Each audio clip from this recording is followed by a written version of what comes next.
Section 3 of the Companies Act 1956.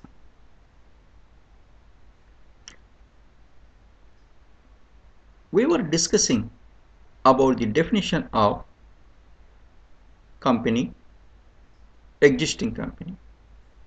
The definitions of both these expressions, company and existing company, are available in Section 3 of the Companies Act 1956. Now let us focus our attention on the definition of private company and the definition of public company. Section 3 of the Companies Act 1956 provides definitions of private company and public company. Let us go to understand the definition of private company. Clause 3 of subsection 1 of section 3 says as follows. Private company means a company which has a minimum paid up capital of 1 lakh rupees or such higher paid up capital as may be prescribed. So first condition in the definition of private company, as far as this Companies Act 1956 is concerned, what is this first condition?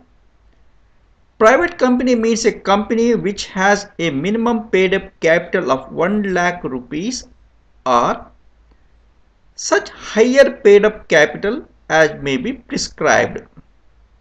Second condition, let us go.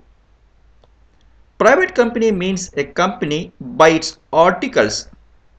It restricts the right to transfer its shares if any.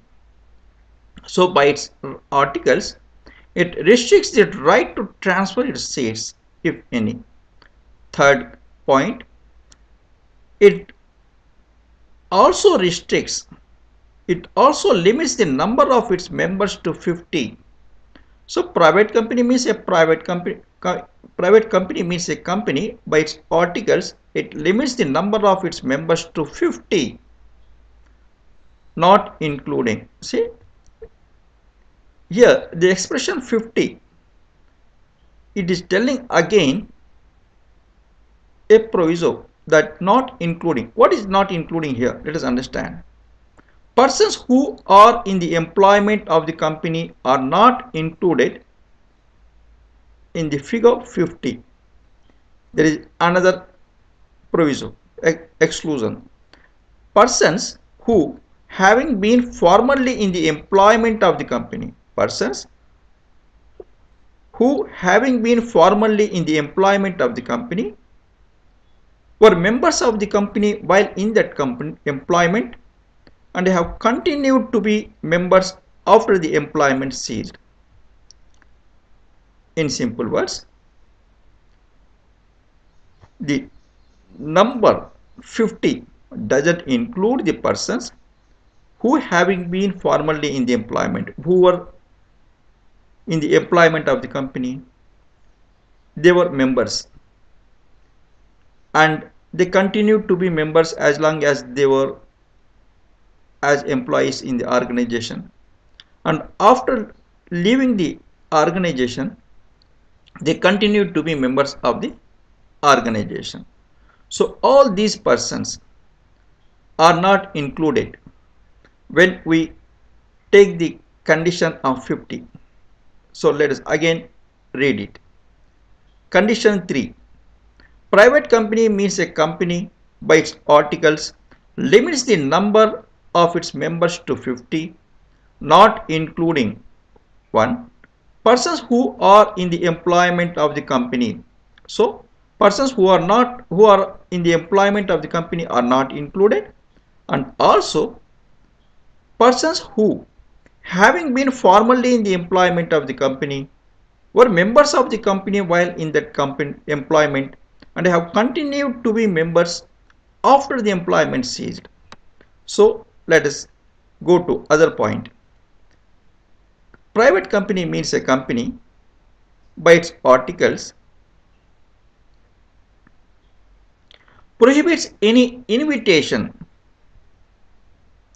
to the public to subscribe for any shares in the company or debentures of the company. So by its articles, it prohibits any invitation to the public to subscribe for any shares in the company. It also prohibits any invitation to the public to subscribe for debentures of the company. So it is clear to us, it doesn't invite the public to subscribe for its shares. It doesn't invite to subscribe for debentures of its debentures. So fourth condition is, by its articles, it prohibits any invitation.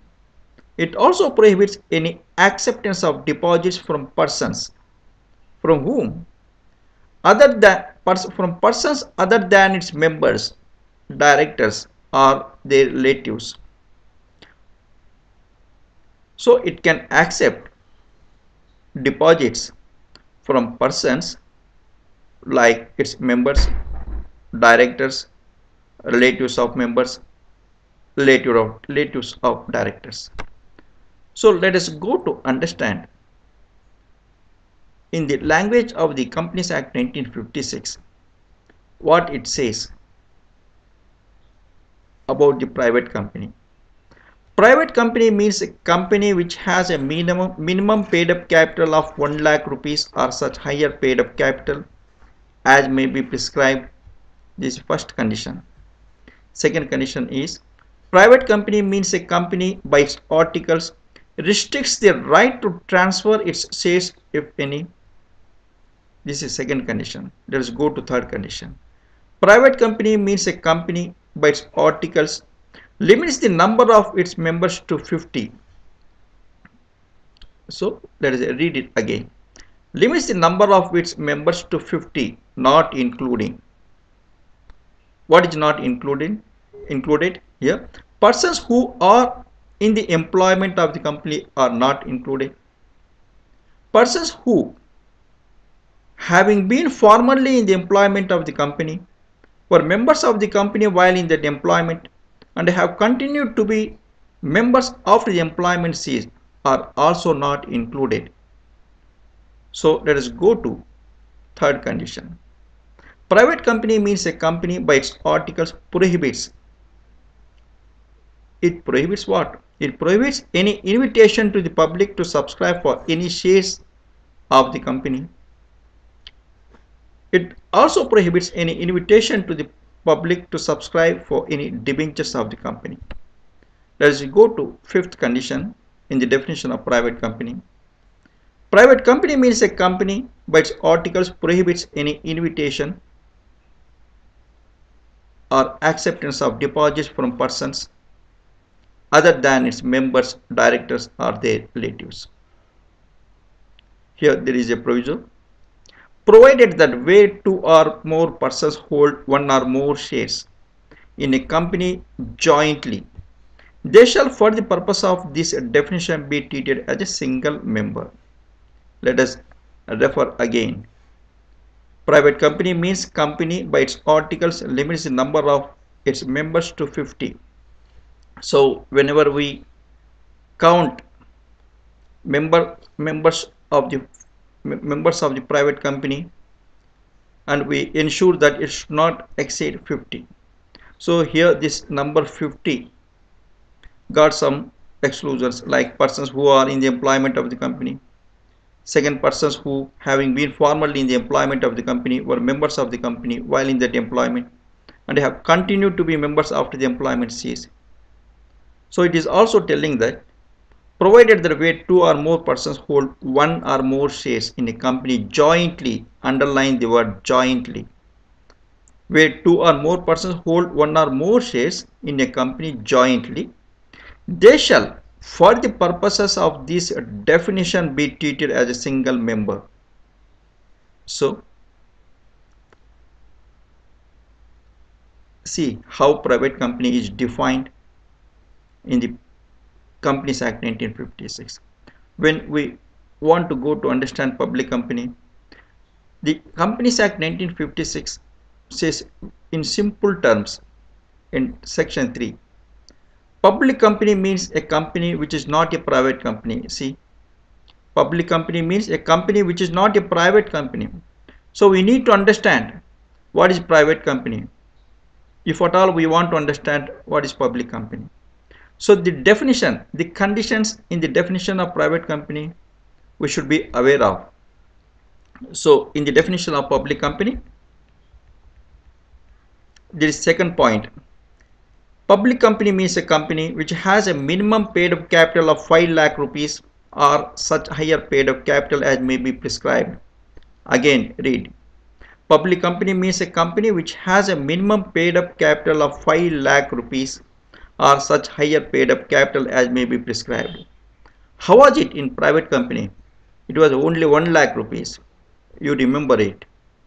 It was 1 lakh. See, again read it. Private company means a company which has a minimum paid up capital of 1 lakh rupees or such higher paid up capital as may be prescribed.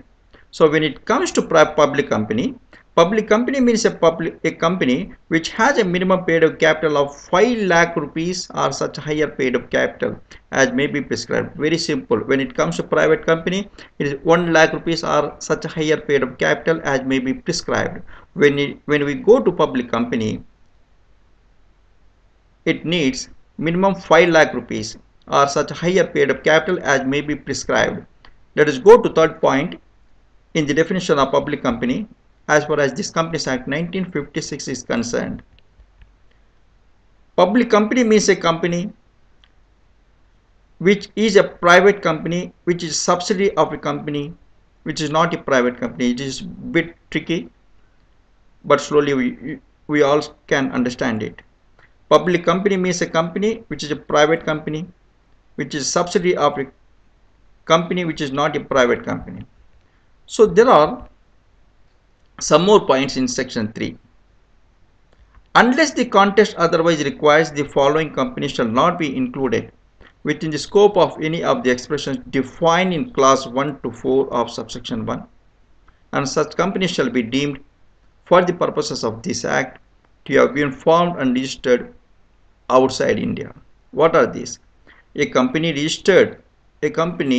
registered office whereof is in Burma, Aden or Pakistan, and which immediately before the separation of that country from India was a company as defined in clause 1 of subsection 1.